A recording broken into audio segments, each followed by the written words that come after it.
పరలోకపు తండ్రి ఉన్నాడు అన్నది మనకందరికీ స్పష్టంగా అర్థమైన సత్యము. ఎంతమందికి అర్థమైందండి? So now what is the nature of this heavenly father concerning you and me? నీ పట్ల నా పట్ల ఈ పరలోక తండ్రికి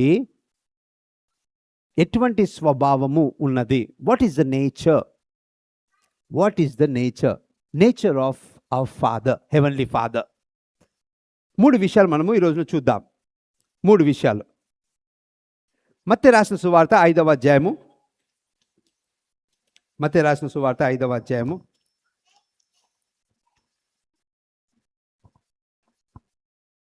48వ వచనము.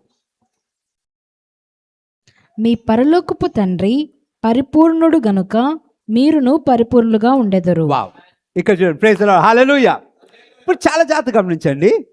యేసయ్య ఇక్కడ ఫాదర్ నేచర్ని చెప్తున్నాడు. ఈ హెవెన్లీ ఫాదర్, ఈ పరలోకపు తండ్రి స్వభావంను ఇక్కడ వ్యక్తపరుస్తూ ఉన్నాడు.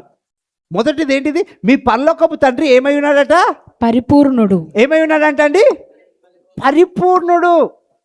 అంటే we have a heavenly father who is perfect. Praise God, hallelujah. మన పరలోకపు తండ్రి ఎవరండి? పర్ఫెక్ట్ ఫాదర్ అయినా. అంటే ఎర్త్లీ ఫాదర్ పర్ఫెక్ట్ ఉండకపోవచ్చు, కానీ హెవెన్లీ ఫాదర్ ఎలా ఉన్నాడు మనకు? పరిపూర్ణుడు. వా! మీ పరలోకపు తండ్రి పరిపూర్ణుడు కాబట్టి మీరును పరిపూర్ణులై ఉండు అని యేసయ్య పిలుపునిస్తా ఉన్నాడు. అంటే ఇక్కడ ఈ పిలుపులో ఒక విషయం మాత్రం ఖచ్చితంగా మనకు స్పష్టంగా మనకు తెలియపరుస్తూ ఉన్నాడు. అదేంటిదండి? పరలోకపు తండ్రి పరిపూర్ణుడు, ఈజ్ పర్ఫెక్ట్ అని చెప్పండి. నా పరలోకపు తండ్రి పర్ఫెక్ట్. నా పరలోకపు తండ్రి పర్ఫెక్ట్. ప్రైజ్ గాడ్, హల్లెలూయా. అంటే ఏంటి? ఏ పార్షాలిటీ లేదు. అర్థమవుతుందా అండి? He's a just God. న్యాయమును కనపరచు దేవుడు ఆయన, పరలోకపు తండ్రి. Glory to God. ఎప్పుడు మనం గుర్తుంచుకోవాల్సింది ఏంటంటే, అయ్యా దేవుడు ఎందుకు ఈ పొరపాటు చేశాడు అని మనం అనకూడదు. ఎందుకంటే ఆయన వల్ల ఏ పొరపాటు అవ్వదు. He's a perfect God, he's a perfect father. కొన్నిసార్లు అనుకోని రీత్యా ఏదైనా సంఘటనలు జరిగాయి అనుకోండి, ఫస్ట్ మన మనసులో వచ్చేది ఏంటి? దేవుడు ఇట్లా చేశాడు అన్నది మన మైండ్లో వస్తుంది. దేవుని బిడ్డలు మన మనసులో అట్లాంటిది రాకూడదు. ఎందుకంటే we should know that a heavenly father is perfect. ఆయన ఎల్లప్పుడూ న్యాయమును చేయువాడు. He's a just God, he's a righteous God. ఆయన నీతిమంతుడు, ఆయన నీతి తప్పడు. ప్రైజ్ గాడ్, హల్లెలూయా, హల్లెలూయా. ఆయన నీతి తప్పుతాడా అండి? నీతి తప్పడు. He's always righteous. అందుకో ఇక్కడ ఏమనుంది? మీ పరలోకపు తండ్రి పరిపూర్ణుడు, ఈజ్ ఎ పర్ఫెక్ట్ గాడ్. మీ పరలోకపు తండ్రి పర్ఫెక్ట్, ఆయన పర్ఫెక్ట్. అంటే మన పరలోకపు తండ్రి ఏమైనా, he is a perfect God, he is perfect father. Praise the Lord, hallelujah. రెండవది, మత్తయి రాసిన సువార్త 6వ అధ్యాయము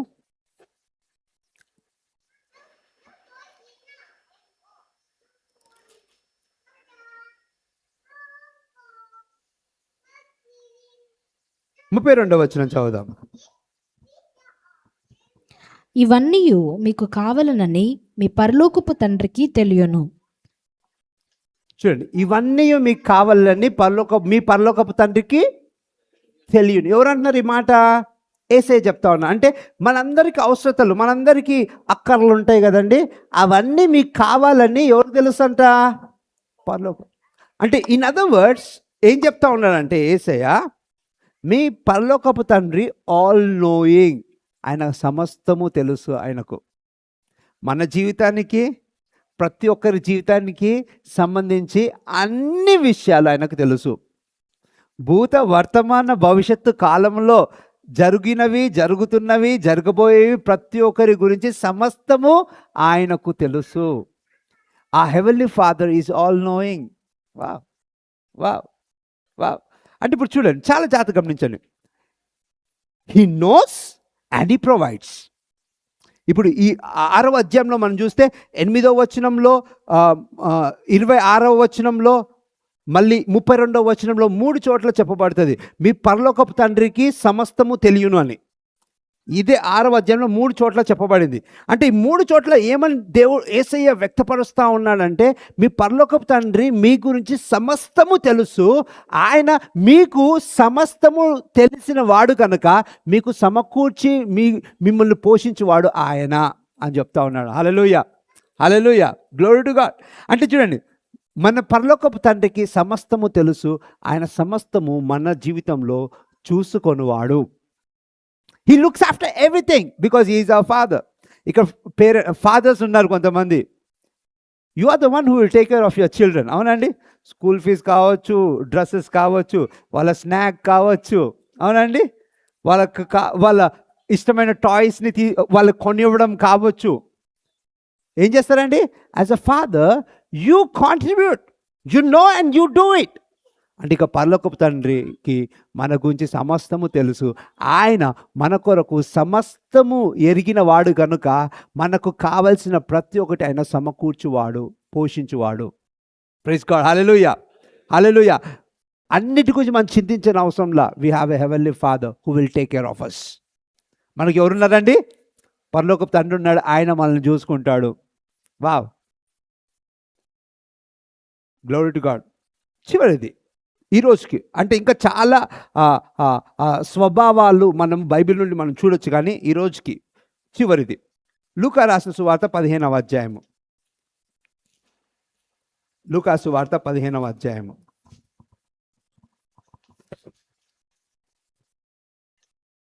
లూకా సువార్త 15వ అధ్యాయము. మీరందరూ అక్కడ ఉన్నట్లయితే హల్లెలూయా అని చెప్పండి. వా, ఇక్కడ 11వ వచనం నుండి మనం గమనిస్తే తప్పిపోయిన కుమారుడు స్టోరీ మనము వింటాము. మనందరికీ తప్పిపోయిన కుమారుడు కథ బాగా తెలుసు, అవునండి. అయితే ఒక తండ్రికి ఎంతమంది కుమారులు ఉన్నారు? 2 ఉన్నారు. పెద్ద కుమారుడు తండ్రితోనే ఉండగా చిన్న కుమారుడు ఏం చేశాడు? తండ్రిని కాదనుకొని తన ఆస్తిని తీసుకొని దూర దేశానికి వెళ్ళిపోయాడు. సో ఆస్తి అంతా కరిగిపోయిన తర్వాత తినడానికి లేనప్పుడు, అక్కడ కరువు వచ్చినప్పుడు ఏం జరిగింది? ఆయన ఆకలితో అలమటించాడండి. సో ఆ సమయంలో ఒకానొక ఫారెన్ ల్యాండ్లో ఉన్న వ్యక్తి తనకు పని ఇచ్చాడు. ఏంటిదా పని అంటే ఫీడింగ్ ద స్వైన్, ఏంటి, పందులను కాయడము. అయితే ఈయనకి ఎంత ఆకలిగా ఉన్నదంటే ఇంకా పందులు తినే ఆ ఆహారమును తినాలి అన్న స్థితిలోనికి వెళ్ళిపోయాడు. అంత భయంకరమైన పరిస్థితి. సో ఆ సమయంలో ఆయన చేసింది ఏంటిదంటే మంచి పని. He remembered his father, he came back to his senses. ఒక్కసారి అది చదువు, 17వ వచనము. 15వ అధ్యాయం 17వ వచనం. లూకా 15:17. అయితే బుద్ధి వచ్చినప్పుడు వాడు, చూడండి, అయితే ఎప్పుడు వచ్చింది బుద్ధి? ఎప్పుడు వచ్చిందండి బుద్ధి? ఎంతమంది బుద్ధి వచ్చింది? అయితే బుద్ధి వచ్చినప్పుడు, అంటే అంతా పోయి ఇంకా సర్వము ఇంకా అయిపోయింది అనుకున్నప్పుడు ఆయనకి ఏమొచ్చింది? థ్యాంక్ గాడ్, ఆ సమయంలోనే అతనికి బుద్ధి వచ్చింది. చాలామందికి అటువంటి స్థితిలో బుద్ధి రాకుండా ఉంటుంది. ఇక బైబిల్ ఇంగ్లీష్లో I love this thing, when he came to himself, ఆయన సరైన ఆలోచనకు, సరైన ఫ్రేమ్ ఆఫ్ మైండ్కి, సరైన సెన్సెస్కి ఆయన వచ్చాడు. తెలుగులో సింపుల్గా బుద్ధి వచ్చినప్పుడు అని ఉంది, కానీ when he came to his right senses, ఆయన ఏం చేశాడు? అన్ని రోజులు తెలియలా, ఎలా తిరిగాడు ఆయనకు అన్ని రోజులు తెరలా. కానీ ఇప్పుడు ఎప్పుడైతే ఆయనకు బుద్ధి వచ్చిందో, ఎప్పుడైతే ఆయన సెన్సెస్లోనికి వచ్చాడో అప్పుడు అనుకున్నాడు, ఏమనుకున్నాడు? చదువుదాం. నా తండ్రి యొద్ద ఎంతో మంది కూలివాండ్రకు అన్నము సమృద్ధిగా ఉన్నది, నేనైతే ఇక్కడికి ఆకలికి చచ్చిపోవచున్నాను. నేను లేచి నా తండ్రి యొద్దకు వెళ్ళి, తండ్రి, నేను పరలోకమునకు విరోధముగాను నీ ఎదుటను పాపము చేసి తిని, ఇక మీదట నీ కుమారుడని అనిపించుకొనుటకు యోగ్యుడును కాను. నన్ను నీ కూలివారిలో ఒకనిగా పెట్టుకొనుమని అతనితో చెప్పెదననుకొని లేచి తండ్రి యొద్దకు వచ్చాను. ఆమేన్. చూడండి, ఇప్పుడు ఆయన బుద్ధి వచ్చినప్పుడు ఏం తెలుసుకున్నాడు? ఏం గుర్తించాడు? తన తండ్రిని గుర్తించాడు. వా వా, ప్రైజ్ గాడ్. మన ఆత్మీయ జీవితంలో మనకు బుద్ధి వచ్చినప్పుడు మనం ఎవరిని జ్ఞాపకం చేసుకుంటాము? తండ్రిని గుర్తు చేసుకుంటాము. తండ్రి వద్దకు వెళ్ళే అడుగులేస్తాము. అర్థమైన వాళ్ళు ఆమెను అంటారా అండి? సో ఈయన ఏమనుకున్నాడు, ఇంకా ఇంత అయిన తర్వాత ఏ ముఖం పెట్టుకొని మా నాన్న దగ్గరికి వెళ్తాను? నేను వెళ్ళి నన్ను క్షమించు నాన్న, నేను కుమారుడుగా ఉండడానికి నాకు అర్హత లేదు, ఒక పనివాడిగా నన్ను ఉంచుకో, కొద్దిగా ఆహారం పెట్టు, నేను ఉండలేకపోతున్నాను, ఇంకా నా వల్ల కావట్లేదు అని చెప్దాం అనుకున్నాడు. అని ఏం చేశాడు? బయలుదేరి తండ్రి దగ్గరికి వెళ్ళాడు. 20వ వచనం. వాడింక దూరముగా ఉన్నప్పుడు తండ్రి వానిని చూచి కనికరపడి పరుగెత్తి వాని మెడ మీద ముద్దు పెట్టుకొనెను. వా, ఇప్పుడు ఆయన ఇంకా అనుకొని నడుచుకుంటా వస్తా ఉన్నాడు. ఇక తండ్రి ఏం చేశాడంట? వాడు దూరముగా ఉన్నప్పుడు ఏమనుందని బైబిల్లో? దూరంగా ఉన్నప్పుడు చూశాడట. అంటే ఏంటి? రోజు తండ్రి తన కుమారుడు ఎప్పుడు వస్తాడా అని ఎదురు చూస్తూ ఉన్నాడు. వా వా తండ్రి స్వభావం ఏంటి తెలుసా అండి? It's love, compassion and forgiving. మూడో విషయం, మొదటిది పరిపూర్ణుడు, రెండవది సమస్తము ఎరిగినవాడు, మూడవది ఆయన ప్రేమమయుడు, ఆయన కరుణమయుడు, ఆయన క్షమించు తండ్రిగా ఆయన ఉన్నాడు. ఇక్కడ ఏం చేశాడు? రోజు చూస్తున్నట్టుగానే ఇంకెప్పుడు వస్తాడు నా కుమారుడు, ఇంకెప్పుడు వస్తాడు, ఇంకెప్పుడు నా వైపు తిరుగుతాడని చూస్తూ ఉన్నాడు. ఏ రోజైతే అక్కడ దూరంలో కనబడ్డాడో ఏం చేశాడు? ఒక్క అడుగు కుమారుడు వేశాడు. ఆ కుమారుడిని చూడగానే తండ్రి పరిగెత్తుకుంటూ వెళ్ళి, ఆయన డ్రెస్ నీట్గా ఉందని చూడలా, ఆయన మురికిగా ఉన్నాడని చూడలా, ఆ పందుల వాసన ఆయన మీద ఉందా అని చూడలా. ఏం చేశాడండి? కౌగిలించుకొని ముద్దు పెట్టుకున్నాడు. వా, ఇంగ్లీష్లో చూసినట్లయితే his father saw him and had compassion. వానిని చూచి కనికరపడి. కనికరపడి. ఇంకా కొన్ని వర్షన్స్లో ఏముంటుందంటే with love and compassion he ran towards him.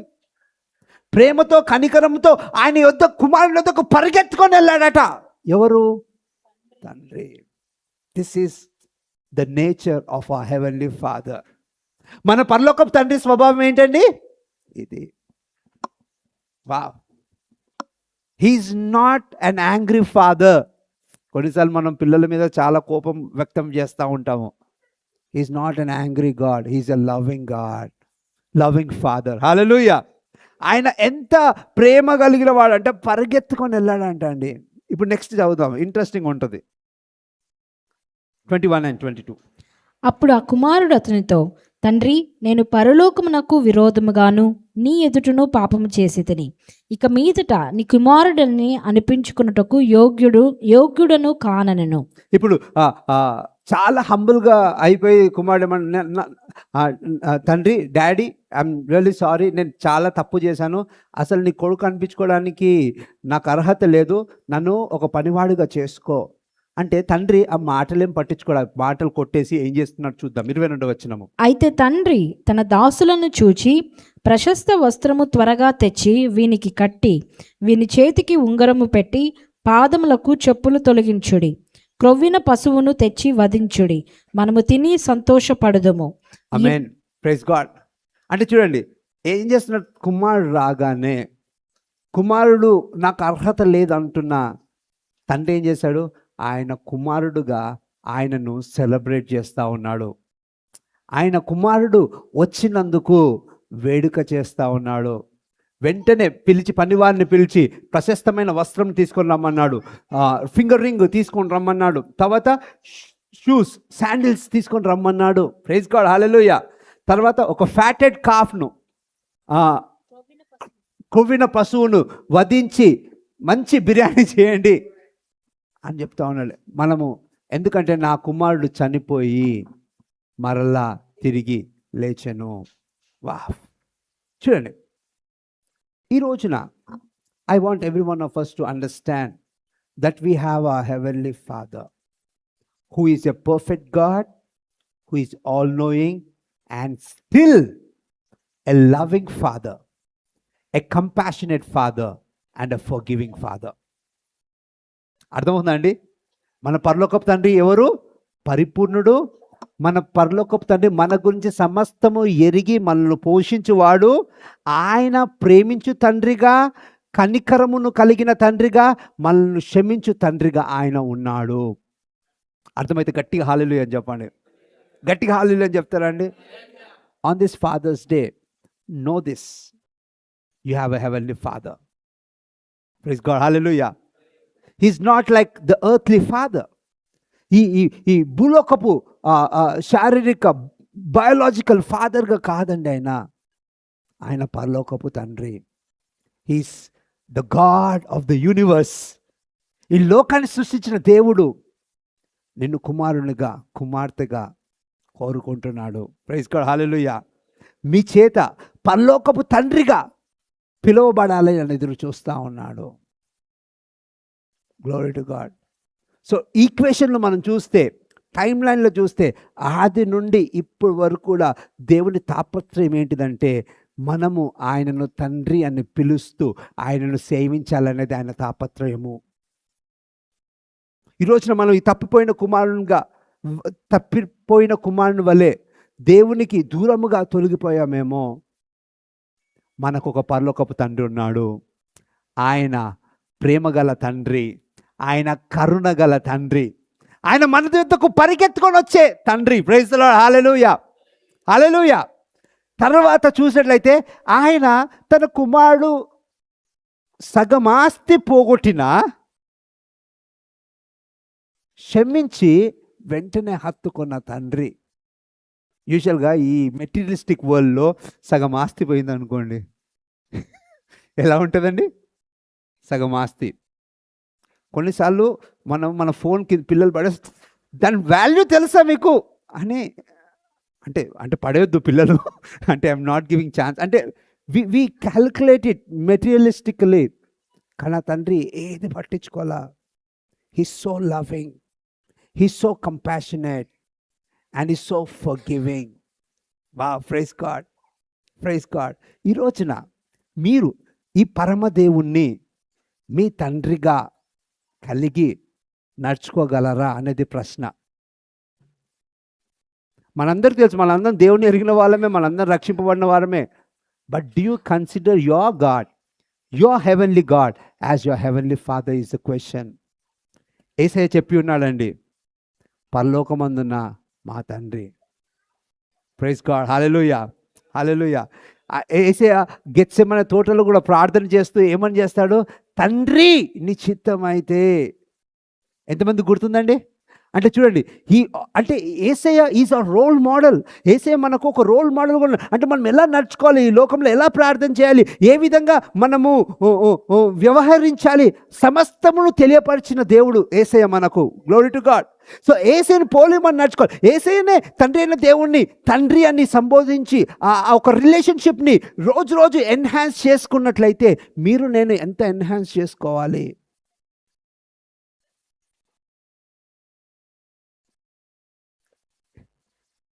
చూడండి, ఈ రోజుల్లో ఎట్లా అయిపోయిందంటే, బిజీ లైఫ్లో తల్లిదండ్రులను ఆర్ఫనేజ్కి పంపించి చూసుకోలేని స్థితిలో చాలామంది ఉన్నారు. అంటే వాళ్ళని బ్లేమ్ చేయలేము, పేరెంట్స్ని బ్లేమ్ చేయలేము. కొన్నిసార్లు అంటే పేరెంట్స్కి సమయం ఇవ్వలేని స్థితిలో. ఆత్మీయంగా చూస్తే ప్రతి ఒక్కరు పరలోకపు తండ్రికి సమయం ఇవ్వలేని స్థితిలో ఉంటున్నారు. అర్థమవుతుంది అనుకుంటున్నాను. టైం ఇవ్వలేక పేరెంట్స్ని ఆర్ఫనేజ్, యూజువల్గా కొన్నిసార్లు మినిస్ట్రీ కోసమని ఆర్ఫనేజెస్కి వెళ్ళడం జరుగుతుంది. వెల్ ఆఫ్ పీపులే, అందరూ వెల్ ఆఫ్ పీపులే. కానీ కిడ్స్ కెనాట్ గివ్ టైం. వాళ్ళ కెరియర్స్ బట్టి కావచ్చు, వాళ్ళ బిజీ స్కెడ్యూల్స్ బట్టి కావచ్చు, కొన్నిసార్లు డిస్టెన్స్ బట్టి కావచ్చు, whatever that might be. We have to take care of our parents, young people. It's our responsibility. Praise God, hallelujah. అది పక్కన పెడితే ఆత్మీయంగా గమనిస్తే, do you have time for your heavenly father? ఈరోజు ప్రశ్న మనకు, డూ యూ హ్యావ్ టైం? రోజు morning యూజువల్గా గుడ్ మార్నింగ్ డాడీ అని చెప్పి వెళ్ళిపోయి మళ్ళీ గుడ్ నైట్ డాడీ అని పడుకుంటున్నారా? Do you have time for your heavenly father? Do you have time for your heavenly father? Me heavenly father ఎటువంటి వాడు ఇంతకు చూసాం కదండి. నా హెవెన్లీ ఫాదర్ ఎటువంటి వాడు ఇంతకు చూసాం కదండి. ఆయన పరిపూర్ణుడు, ఆయన సమస్తము ఎరిగి మనల్ని పోషించువాడు. మూడవది, ఆయన ప్రేమ కలిగిన తండ్రి, కరుణ కలిగిన తండ్రి, క్షమించు తండ్రి. We have an amazing heavenly father. Praise God, praise God.